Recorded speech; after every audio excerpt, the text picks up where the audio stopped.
মূল ঘটনাতে চলে যাব। আমাদের এবারের ঘটনাটি যিনি পাঠিয়েছেন ওনার নাম সাইফুল ইসলাম। ওনার বাড়ি ঢাকা জেলার নবাবগঞ্জ উপজেলায়। ওনার গ্রামের নামটা উনি বললেও সঙ্গত কারণে ওনার গ্রামের নামটি প্রকাশ করতে নিষেধ করেছেন, যার কারণে গ্রামের নামটি বললাম না, তবে আশেপাশের যে গ্রামগুলো সেই গ্রামের নাম আমরা বলবো। তো উনি একজন রেমিটেন্স যোদ্ধা ভাই, বর্তমানে সৌদি আরবের রিয়াদে রয়েছেন। ঘটনাটি শুরু অনেক আগে, 1955 থেকে 1959 সালের মধ্যবর্তী কোন একটা সময়। ঘটনাটার সাথে উনি নিজে যুক্ত থাকলেও যখন শুরু হয়েছিল তখন তো উনি আর ভূমিষ্ঠ হননি, বহুদিন আগের কথা। মূলত ওনার বড় আব্বা মানে ওনার নানার বাবার সাথে ঘটনাটির সূত্রপাত হলেও ওনার সাথে সেই ঘটনাটির একটি যোগসাজশ রয়েছে। চলুন শুনে আসি সেই ঘটনা। ঘটনাটির কয়েকটি অংশ রয়েছে।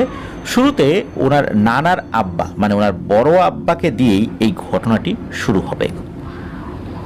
ওই সময়ে আশেপাশের এলাকায় অনেক বড় বড় ফকির, কবিরাজ, অনেকে যে ফকির থাকে না তাদেরকে কিন্তু মানুষ কবিরাজও বলে, আবার অনেক এলাকায় তাদেরকে ফকির বলা হয়।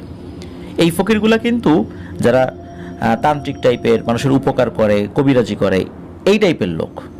সচরাচর আমরা ফকির বলতে যেগুলো বুঝি সেগুলো না কিন্তু।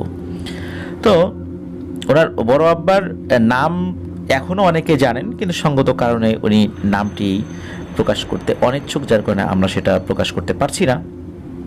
তো উনি কিভাবে ফকির হয়ে উঠলেন এটা নিয়েও এক রহস্যময় ঘটনা রয়েছে, সেটা দিয়ে শুরু করি। তো ওনার বড় আব্বার বাসা ছিল দাউদপুর, এটা ওনাদের পাশের গ্রাম। তার বয়স যখন 18 কি 19, তখন ওই দাউদপুর বাজারে এক পাগল ছিল।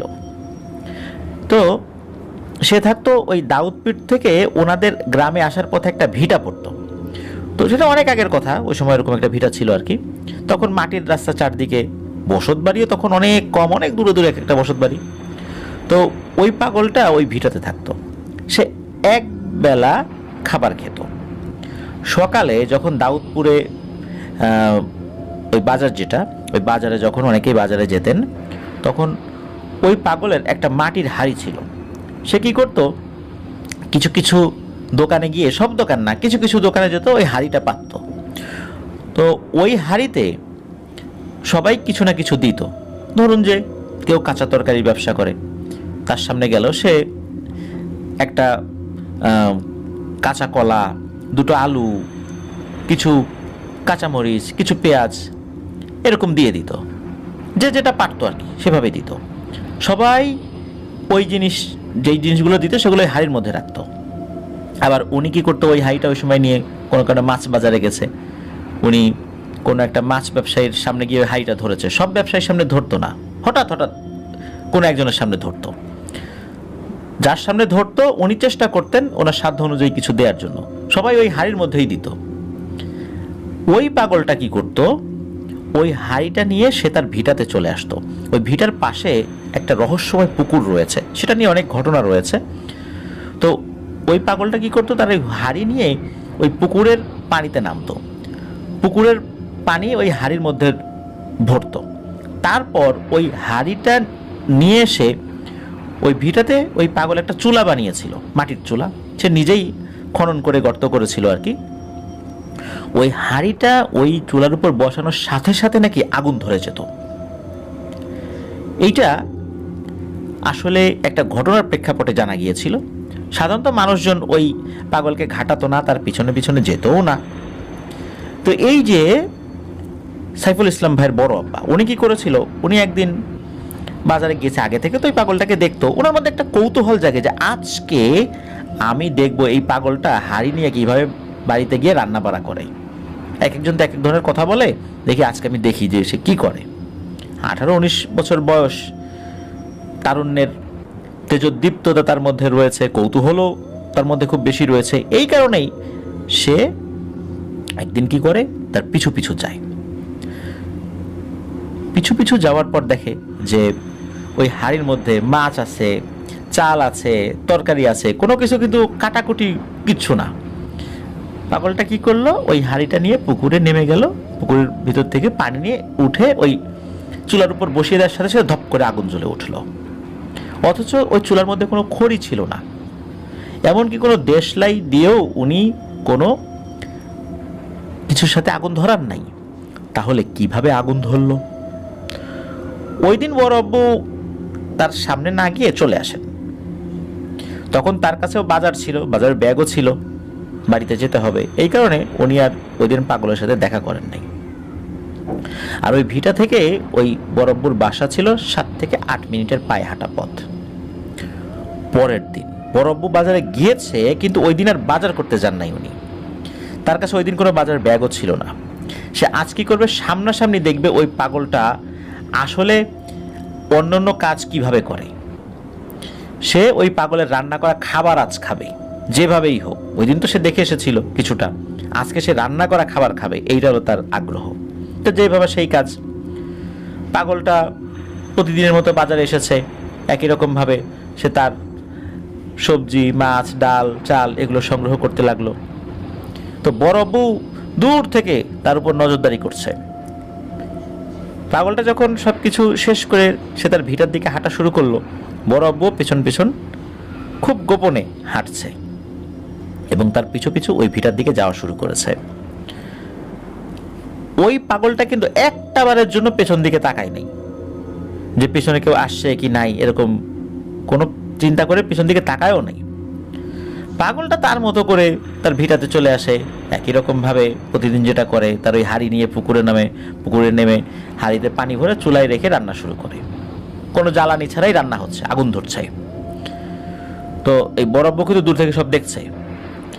একটু একটু করে যখন কাছে আসতে লাগলো, তখন হঠাৎ করে পাগলটা কথা বলে ওঠে। পাগলটা কিন্তু পিঠ ফিরে বসেছিল, মানে পেছন দিকটাতে ওই বড় আব্বু হেঁটে হেঁটে আসছে। পাগলটা কিন্তু দেখে নাই। হঠাৎ করে ওই পাগলটা কথা বলে ওঠে, কিরে, কি চাস তুই আমার কাছে? কখন থেকে তুই আমার পিছু নিয়েছিস? সেই বাজারে আমার পিছু পিছু ঘুরেছিস, আবার পিছু পিছু আবার আসছিস। তুই জানিস না এখানে কেউ আসে না? তুই আসছিস কেন বল? তখন বড় আব্বু বুঝতে পারলেন যে এই যে এতক্ষণ গোপনে গোপনে ওনার পিছু নিয়েছিলেন, পিছু পিছু আসছেন, এই জিনিসটা ওই পাগল খুব ভালোভাবেই শুরু থেকে বুঝতে পেরেছিল। তখন উনি সাহস করে বলেন যে আপনি কি রান্না করেন, আমি ওটা খেতে চাই। এই কথা শোনার পর ওই পাগলটা খুব রাগ করে আর কি, মানে বোঝা যায় যে সে খুব রেগে গিয়েছে, কারণ উনি যে পিঠ ফিরে বসা ছিল, আবার উনি তো ঘুরে তাকিয়েছেন, তারপর অন্য কথা বলছেন। তখন উনি বলে ওঠেন যে আমি যে খাবার খাই, এই খাবার সবাই খেতে পারে না, তুই যা, ভাগ তো এখান থেকে, আমাকে বিরক্ত করিস না। তখন বড় আব্বু বলে ওঠেন, না আমি খাবার খাবো। এটা শোনার পরে পাগলটা আরো অনেক জোরে ধমক দিয়ে ওঠে এবং বলে যে এই তুই চলে যা, যা ভাগ এখান থেকে। তো ওই সময়ের মতো বড় আব্বু কিন্তু ওখান থেকে চলে আসছেন। পরের দিন বড় আব্বু একই রকম ভাবে বাজারে গিয়ে ওই পাগলের পিছু নিয়েছে, পিছু নিতে নিতে আবার ওই ভিটায় চলে আসছে। পাগল তো তার মতো করে হাঁড়িতে পানি ভরে রান্না করা শুরু করেছে। ওই দিন আবার উনি ওই পাগল ডাকার আগে সাহস করে সামনে চলে গিয়েছে। তখন পাগলটা বলে ওঠে, তুই আজকেও আমার পিছু নিয়েছিলি, আবার এখানে আসছিস, তুই তো নাসর বান্দারে। তখন বড় আব্বু বলে ওঠে, আমি আপনার রান্না করা খাবার না খেয়ে কোথাও যাব না। তখন ওই পাগলটা গতদিনের তুলনায় ওই দিন আবার খুব বেশি রাগ করে এবং বলে ওঠে, তোকে বলেছি না যে এই খাবার অন্য কোনো মানুষ খেতে পারে না, যা তুই ভাগ তো এখান থেকে, তোকে আমি বুঝাইতে পারবো না এগুলা। তো এই কথা শোনার পর বড় আব্বু ওই দিনও চলে আসে। পরের দিন ঠিক একই প্রক্রিয়ায় উনি আবারও এখানে গেছে, ওই পাগলের পিছু নিতে নিতে আবারও এখানে গেছে। তো এইবার যাওয়ার পরে ঘটে অন্যরকম একটি ঘটনা। এই যে পাগল তো ওখানে চুলার সামনে রান্না করা শুরু করেছে, জ্বালানি ছাড়াই রান্না হচ্ছে। তো পাগলটা সে তো টের পেয়েছিল যে আজকেও এই ছেলেটা পিছু নিয়েছে।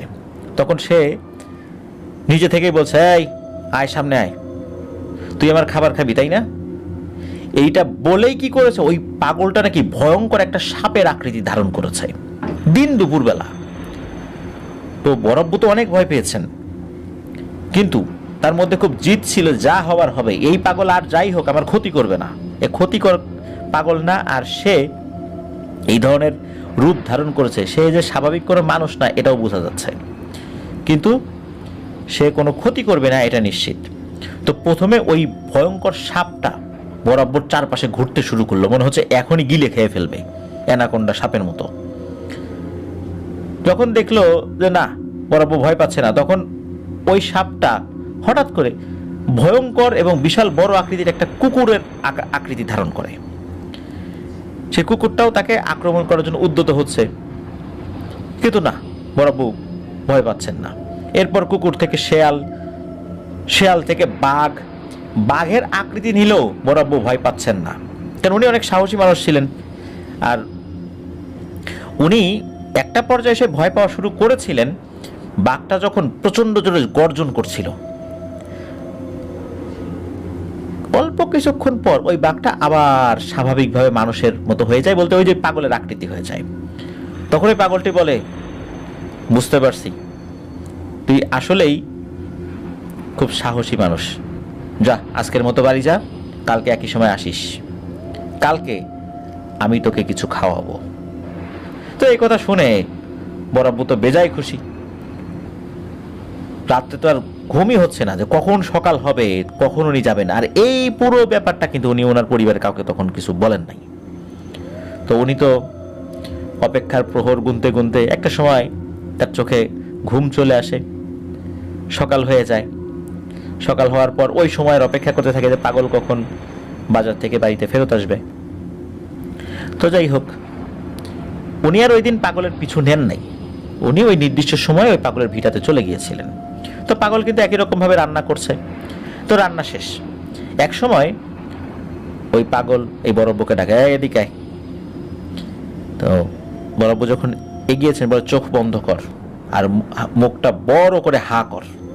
তো বড়ব্বু চোখ বন্ধ করে মুখ বড় করে হা করেছেন।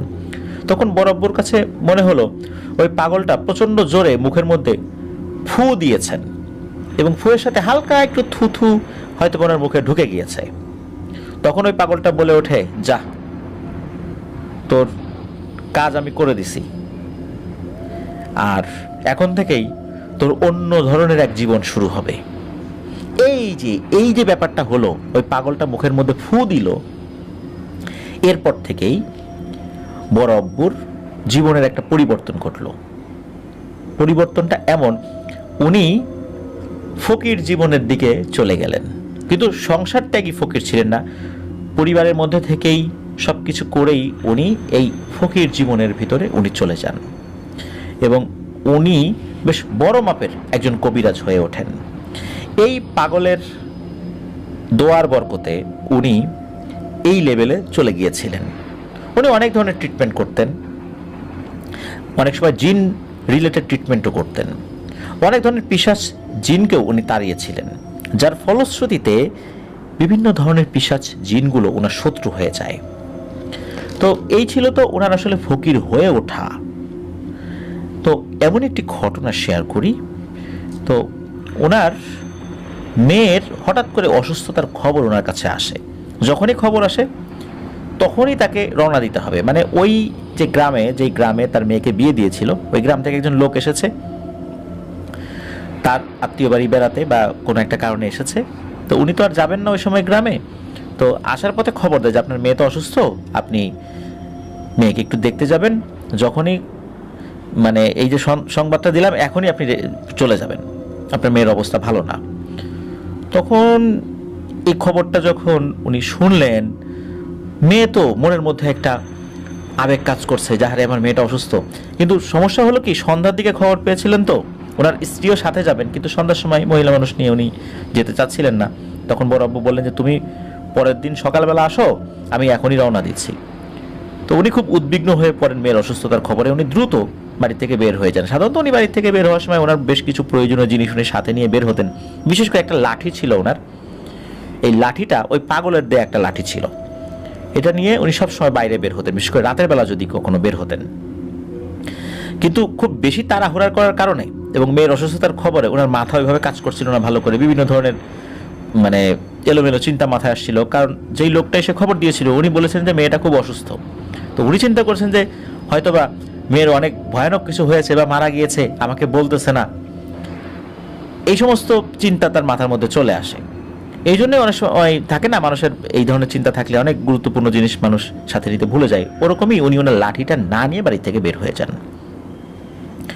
তো উনি বাড়ি থেকে বের হবার পর বেশ বড় একটা চক পড়ে, বেশ লম্বা একটা চক। উনি যখন ওই হাঁটতে হাঁটতে ওই চকের মাঝামাঝি এসেছেন, তখন উনি দেখেন একটা ভয়ঙ্কর অবয়ব।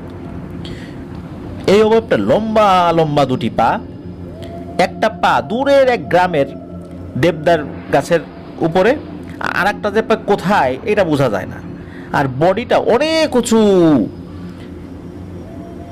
আর ওই জিনিসটার কোনো মাথা ছিল না, বুকের উপর দুটো চোখ, পেটের মধ্যে বড় একটা মুখ, আর সেই মুখের ভেতর দিয়ে সুচালো লম্বা দাঁত বেরিয়ে এসেছে। আর যেখানে মাথা থাকার কথা ওখান থেকে রক্ত ছিটকে ছিটকে পড়ছে। এগুলোকে বলা হয় স্কন্ধ কাটা। আর ওই স্কন্ধ কাটা তার পথ রোধ করে দাঁড়ায় এবং তখন বলে ওঠে, কিরে ফকির, আজ কোথায় যাবি? আজ তো তোর কাছে লাঠিটা নাই, তাই না? তুই তো আমাকে বহু জ্বালাতন করছিস, আজকে তোকে পাইছি রে, আজকে তোকে পাইছি। আজকে তোর একদিন কি আমার একদিন, আজকে তোর কপালে ভয়ঙ্কর বিপদ আছে। আসলে ওই যে স্কন্ধ কাটা, এই স্কন্ধ কাটাকে বড় আব্বা চিনতেন, কোনো এক কারণে চিনতেন। আমরা পরবর্তীতে সেই ঘটনা যদি পাই আমরা জানাবো, সে বিষয়ে এখন বলে ঘটনা লম্বা করব না। তো এই স্কন্ধ কাটার সাথে আগে আগে থেকে তার পরিচয় ছিল, কিন্তু পরিচয়টা ছিল শত্রুতার পরিচয়। এখন বড় চিন্তা করতেছেন যে এখন তো পড়ে গেছি এক বিপদে, কি করি, এখন হাতে লাঠিটাও নাই, কিন্তু বুদ্ধি তো আছে। উনি একটা বুদ্ধি আটলেন, সেটা হচ্ছে এরা যতই শক্তিশালী হোক এরা অনেকটা বোকা হয়, এদেরকে ধোকা দেয়া যায়, কিন্তু শক্তিতে ওদের সাথে পেরে ওঠা যায় না। তখন বড়াব্বু ওই স্কন্ধ কাটাকে বললেন, তুই তো আমাকে মেরেই ফেলবি, তাহলে আমার একটা শেষ ইচ্ছা পূরণ কর, এটা তো করবি। তখন ওই স্কন্ধ কাটা বলে ওঠে, আচ্ছা বল কি তোর শেষ ইচ্ছা?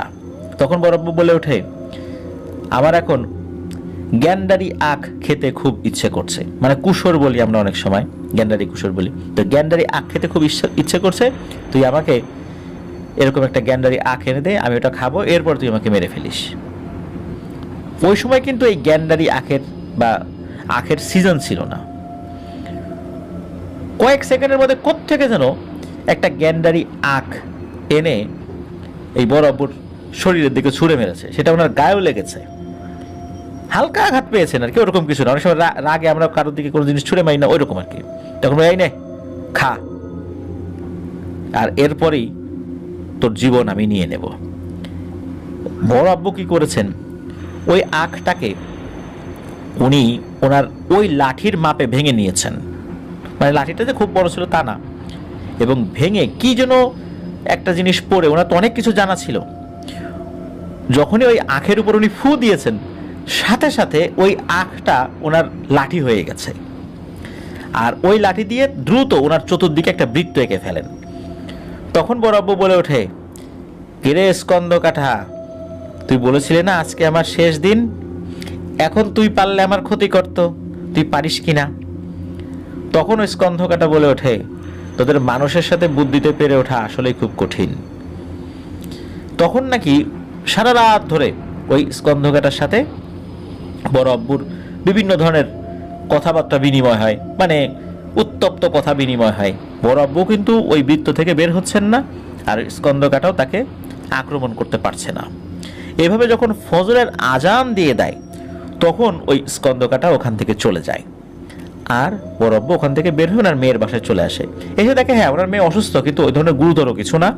আসলে ওনার মেয়ে অসুস্থ হওয়ার পর তার বাবা মাকে দেখতে চাচ্ছিলেন খুব, আর এই জন্য উনি খবর পাঠিয়েছিলেন যেন খবর পাওয়া মাত্রই তার বাবা রওনা দেয়। এই কারণে উনি দ্রুত রওনা দিয়েছেন, আর পরের দিন সকালবেলা তার আম্মার চলে আসবেন এবং চলেও আসেন। যাই হোক, এটা ছিল একটা ব্যাপার। তো এইখানে এই যে স্কন্ধ কাটার ব্যাপারটা, প্রিয় লিসেনার্স, আপনারা একটু মনে রাখবেন, কারণ এই ব্যাপারটা আমাদের সামনে আবার আসছে। এবার আসুন আমরা আর একটা ব্যাপার বলি, সেটা হচ্ছে যে ওনাদের যেই একটা পাশের গ্রাম আছে, তো আমাদের এই যে সাইফুল ইসলাম ভাইয়ের মাকে ওনার নানা বিয়ে দিয়েছিলেন পাশের গ্রামেই আর কি। তো ওখানে ঘরটা ছিল কাঠের দোতলা, ঘরের পিছনে ছিল একটা পুকুর, পুকুরের চারদিকে ছিল বাঁশঝোপ, আর অনেক বড় বড় রেন্টিকোরই গাছ ছিল। এই গাছটার কথাও কিন্তু প্রিয় লিসেনার্স একটু মনে রাখবেন। এই সাইফুল ইসলাম ভাইয়ের আম্মার যখন বিয়ে হয়, বিয়ের অনেক বছর হয়ে যায়, প্রায় 9-10 বছর, এর মধ্যে ওনার কোনো সন্তানাদি হচ্ছিল না। এর মধ্যে কিন্তু অনেক কবিরাজ, ফকির, ডাক্তার, মানে সব ধরনের চেষ্টা তদবির করা হয়েছে, কিন্তু না, ওনার কোনো সন্তানাদি হচ্ছিল না। প্রায় 10 বছর বা 9 বছরের পর 10 বছরের মাথায় এই সাইফুল ইসলাম ভাইয়ের আম্মু সন্তান সম্ভবা হন। মানে এই যে সাইফুল ইসলাম ভাই, উনি ওনার আম্মুর পেটে আসেন। সবাই তো অনেক খুশি, এত বছর পর একটা খুশির খবর পাওয়া গিয়েছে। তো এই সাইফুল ইসলাম ভাইয়ের আব্বু, উনি ওই সময় বিদেশে যাওয়ার জন্য ট্রাই করছিলেন। তো উনি পেটে আসার 4 মাসের মাথায় তার ভিসা হয়ে যায়, কাকতালীয়ভাবে ভিসা হয়ে যায়।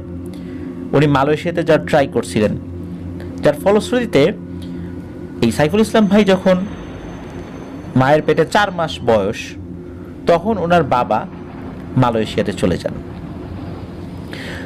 এখন ওই সময় উনি যাওয়ার জন্য আসলে অনেকদিন ধরে ট্রাই করছিলেন, তো আর এমন সময় হয়ে গেছে, ওই অবস্থাতে এই সাইফুল ইসলাম ভাইয়ের আম্মুকে বাধ্য হয়েই রেখে ওই অবস্থাতে যেতে হয়েছিল মালয়েশিয়া, কারণ পরবর্তীতে সুযোগ আর নাও আসতে পারে। অনেকদিন ধরে ট্রাই করছেন বিদেশে যাওয়ার জন্য, তো উনি তো চলে গিয়েছেন।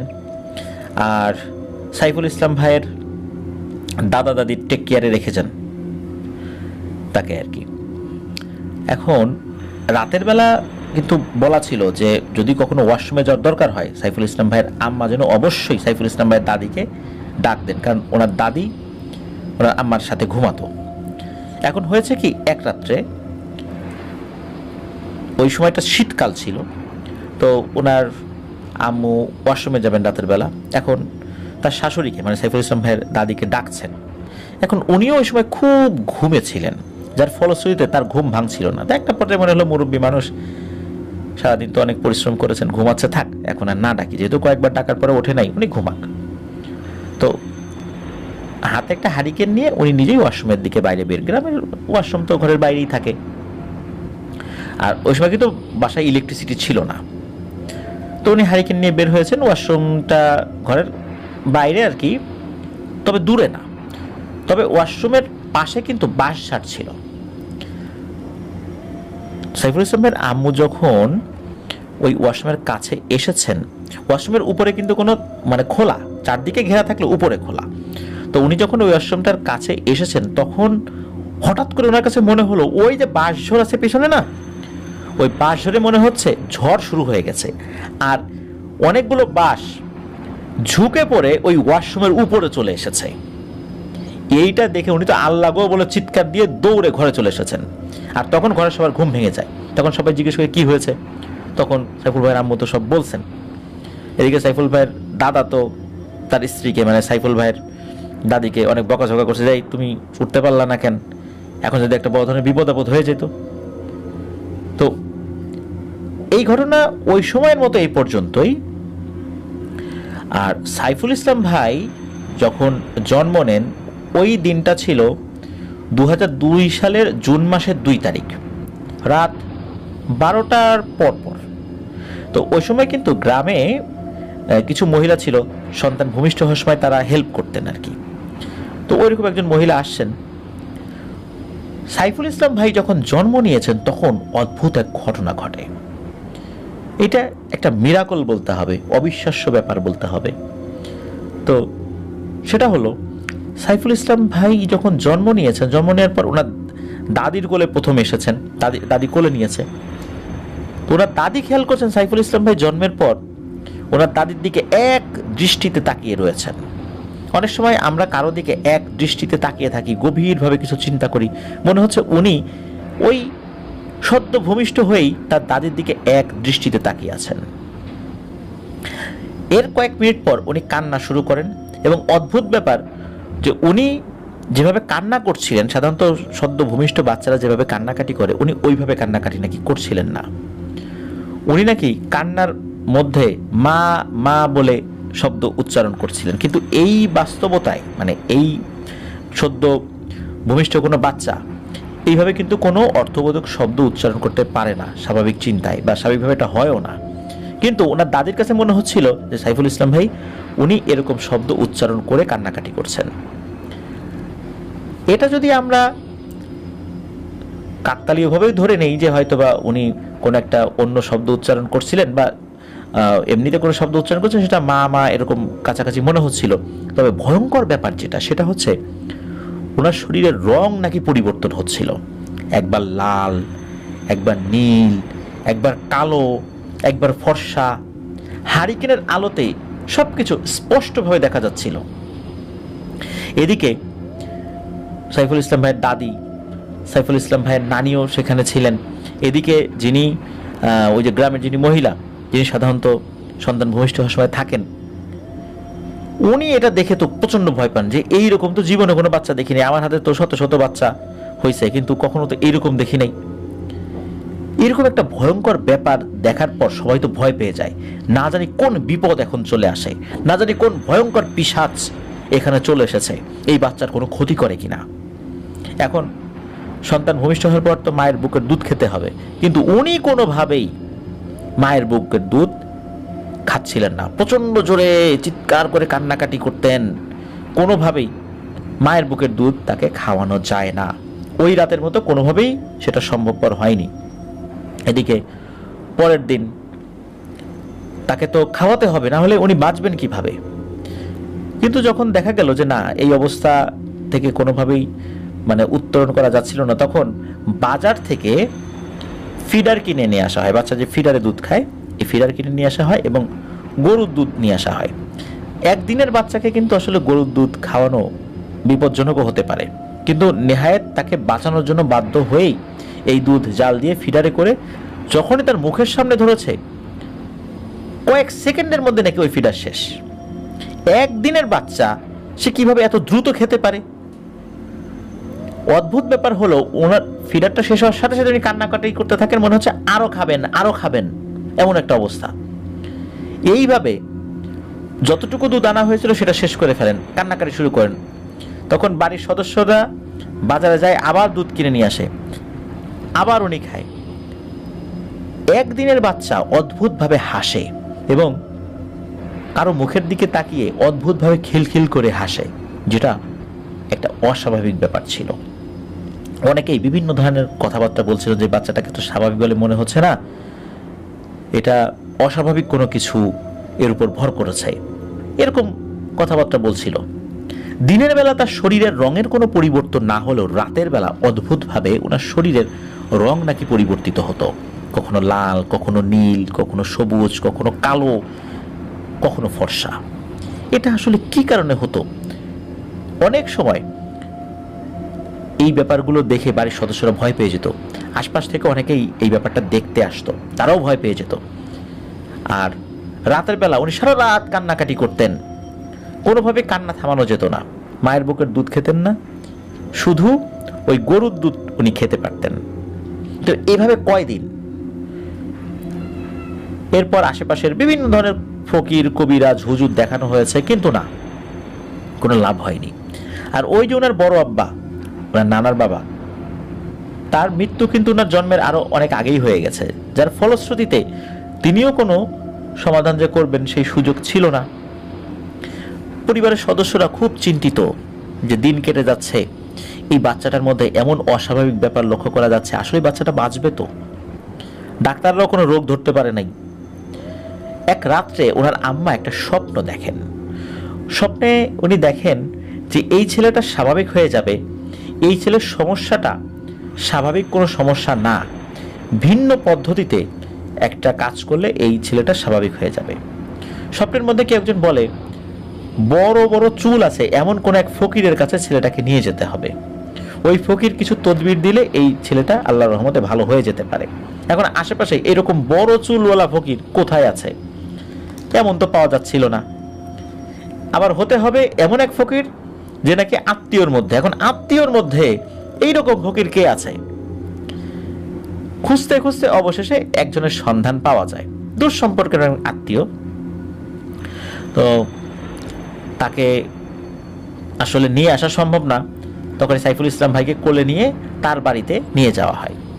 তো ওই ফকিরটা একদম স্বাভাবিক, মানে একদম ছিল, তারও পরিবার পরিজন ছিল, উনি স্বাভাবিক জীবনযাপন মেনটেন করতেন আর কি। তো ওনার কাছে যখন নিয়ে যাওয়া হয়, উনি নিয়ে যাওয়ার পর উনি ওনার একটা ঘরের মধ্যে বসে একটু ধ্যানের মতো করেন আর কি। কিছুক্ষণ পর দেখা যায় যে উনি মনে হচ্ছেন যে গভীর ধ্যানে চলে গেছেন। এর খানিকক্ষণ পর আর কি উনি স্বাভাবিক হন এবং উনি বলেন যে আসলে ওর সাথে এমন একটা ব্যাপার রয়েছে, এই ব্যাপারটা দূর থেকে নিয়ন্ত্রণ করছে কেউ। এবং উনি বলেন যে এই ছেলেটার যিনি বড় আব্বা, উনি বড় মাপের একজন ফকির ছিলেন। এক নতুন বউকে ভয়ঙ্কর স্কন্ধ কাটা জিনে ধরেছিল এবং এর বড় আব্বা গিয়ে সেই জিনটাকে তাড়িয়েছিল এবং ওই জিনটা যাতে আর কারো ক্ষতি করতে না পারে এই কারণে সে একটা বড় কড়ই গাছের সাথে ওই জিনটাকে বন্দি করে দেয়। ওই জিনটা ওই কড়ই গাছের বাইরে কোথাও যেতে পারে না, কিন্তু ওর এতটাই শক্তি ও বাইরে কোথাও যেতে না পারলেও ও দূর থেকে অনেকের উপর নিয়ন্ত্রণ করে। এই জিনটা বিভিন্ন সময় এই ছেলের বড় আব্বাকে ক্ষতি করার চেষ্টা করেছে কিন্তু পারে নাই, আর আপনাদের পরিবারের অনেককেই ক্ষতি করার চেষ্টা করেছে কিন্তু পারে নাই। কিন্তু এই ছেলেটাকে সে এমনভাবে জন্মের পর থেকেই ক্ষতি করার চেষ্টা করছে যেটা এই ছেলের জন্য বড় ধরনের একটা ক্ষতির কারণ হবে। ও বন্দি অবস্থায়ও দূর থেকে এই ধরনের ক্ষতি করতে পারে, আর এর উপর ওর নজর পড়েছে। ওকে বাঁচানোটা অনেক কঠিন, তবে একটা পদ্ধতি অবলম্বন করা যায়। সাধারণত স্কন্ধ কাটা এই টাইপের নজর দিলে এই পদ্ধতিতে ওকে বাঁচানো সম্ভব হবে। কি পদ্ধতি? তখন বলে দেন যে ওর চুল আপাতত কাটা যাবে না, চুল যখন আরো বড় হবে তখন ওর চুলটা কেটে ফেলবেন, আর একটা ছাগল আর কিছু চাল আমাকে দিয়ে যাবেন, বাকি কাজটা আমি করব। তো এরপর অনেক দিন চলে যায়। অনেক দিন বলতে চুল কিন্তু উনি কাটেন নাই। উনি যখন ক্লাস 4-এ উঠেছেন তখন কিন্তু অনেক বড় বড় চুল, উনি কিন্তু ছেলে মানুষ কিন্তু ওনার চুল হয়ে গেছিল বড় বড় মেয়েদের মতো, চুল কাটা নিষেধ ছিল। এরপর ওনার চুলটা কাটা হয় এবং ওই যে পদ্ধতিগুলো বলা হয় সেগুলো ওনারা করেন। আল্লাহর রহমতে ওনার কোনো সমস্যা হয়নি। তবে ওই ফকিরের বাসার মানে বাড়ি থেকে আসার পর থেকে ওনার শরীরে যে লাল নীল পরিবর্তনটা, এই পরিবর্তনগুলো বন্ধ হয়ে গিয়েছিল। তবে বলা হয়েছিল যে ওর উপর ওই স্কন্ধকাটার নজরটা বা স্কন্ধকাটা দূর থেকে ওর উপর যে ক্ষতি করেছে এটা কাটানোর জন্য এই পদ্ধতিটা অবলম্বন করতে হবে। ওনারা সেটা করেছিলেন এবং আল্লাহর রহমতে উনি একদম স্বাভাবিক হয়ে গিয়েছিলেন, স্বাভাবিকভাবে জীবনযাপন করেছেন। ওই রেন্ট্রি করে ওই গাছটা এখন নেই, ওটা নাকি কেটে ফেলা হয়েছে। তবে কেটে ফেলা হলেও ওই স্কন্ধ কাটা এখনও আছে কি নাই, বা ওই পরিবারের উপরে এখনও কোনো ক্ষতি করার কোনো চেষ্টা করছে কি না, এই বিষয়ে এখনও কোনো তথ্য পাওয়া যায়নি। যদি ভবিষ্যতে এই ঘটনাগুলো পাই অবশ্যই আমরা ইনশাল্লাহ শেয়ার করব। সাইফুল ইসলাম ভাইকে ধন্যবাদ জানাচ্ছি। আপনি অনেক বড় একটা বিপদের হাত থেকে আল্লাহ আপনাকে বাঁচিয়ে দিয়েছেন, বেঁচে গেছেন। তো এরকম অসংখ্য মানুষ রয়েছে যারা ভয়ঙ্কর বিপদের মধ্যে রয়েছে, আর এখন সেই ধরনের ফকিরগুলো বা সেই ধরনের কামেল ফকিরগুলো এখন আর নাই। এখন চারদিকে ভণ্ডদের আবির্ভাবে এমনভাবে ছেয়ে গেছে যে মানুষ প্রতিনিয়ত প্রতারিত হচ্ছে। আল্লাহ যদি আমাদেরকে হেফাজত না করেন আসলে কোনোভাবেই আমাদের জন্য টিকে থাকাটা মুশকিল হয়ে যায়, মানুষের বদনজর থেকে, মানুষের ক্ষতি থেকে। আল্লাহ আমাদেরকে হেফাজত করুন। সাইফুল ইসলাম ভাই প্রবাস জীবনে অনেক কষ্টের মধ্যে ঘটনা লিখে পাঠিয়েছেন, তাকে আবারও ধন্যবাদ জানাচ্ছি। প্রিয় লিসেনার্স যারা ধৈর্য ধরে ঘটনাটি শুনেছেন আপনাদেরকেও ধন্যবাদ জানাচ্ছি। আজকের এপিসোড এ পর্যন্তই ছিল। সবাই ভালো থাকবেন, সুস্থ থাকবেন, আমার জন্য দোয়া করবেন, আমার পরিবারের জন্য দোয়া করবেন, আপনাদের জন্য দোয়া রইল। আপনাদের পরিবারের প্রত্যেকেই যেন ভালো থাকে, সুস্থ থাকে। আমরা একে অপরের জন্য দোয়া করব। আর আমাদের এই চ্যানেলটা যেন আরও দীর্ঘ সময় আপনাদেরকে এভাবে ভৌতিক আনন্দ দিতে পারে। আপনারাও সেই চেষ্টা করবেন, ঘটনা পাঠিয়ে, এবং আরও বেশি বেশি মানুষ যেন আমাদের চ্যানেল সম্পর্কে জানতে